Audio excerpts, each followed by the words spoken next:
To install airport-style security at subway and bus stations. So is it time for other cities to get on board with a plan like this? Joining us now is international travel and risk expert Lloyd Figgins. Lloyd, thanks for coming on this morning. It sounds like this is going to be kind of like a trunk on wheels, as it was described in an article I read, that you can bring around with a few cops and set up shop right there whenever you need it. Absolutely. And I think that, initiatives like this have got to be welcomed. We live in a society now across the world where attacks are quite prevalent, and that could be your lone wolves or it could be part of a more intensive terrorist organization. So any initiative that's going to allow us to keep travelers safe whilst they're going about their business has got to be applauded. And I think that this is just the start of moving those things that we used to see in airports into other transport hubs like bus stations and like train stations as well. Now, a lot of people may sit here and say, well, is this going to slow down my commute? Am I going to have to wait in line? At the airport, there's always a line. This isn't like that, though, correct?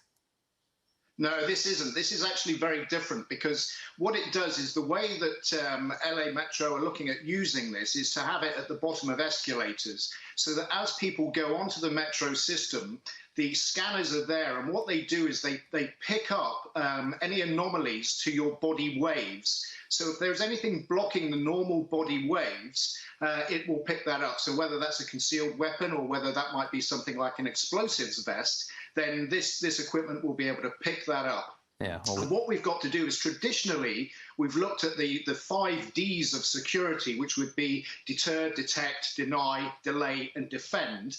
What this initiative does is actually moves deny to the top of that list, and then we go to deter, detect, delay, and defend. So this is actually moving things forward and allowing the authorities to get ahead of those who might want to perpetrate harm upon the citizens. Right. LA Times article on this had officials concerned about the Fourth Amendment, unreasonable search and seizure. Is that cause for concern here? Is the ACLU going to come after this? Well, I mean, I think that's one for the lawyers to decide. But what my point on this would always be, if you have nothing to hide, if you have nothing to conceal, if you don't have any intent to cause harm, then really you've got nothing to worry about.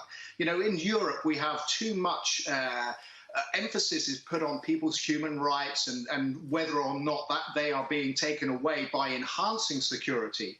And my answer to that really is, well, look, we live in a world where security is being contravened all the time.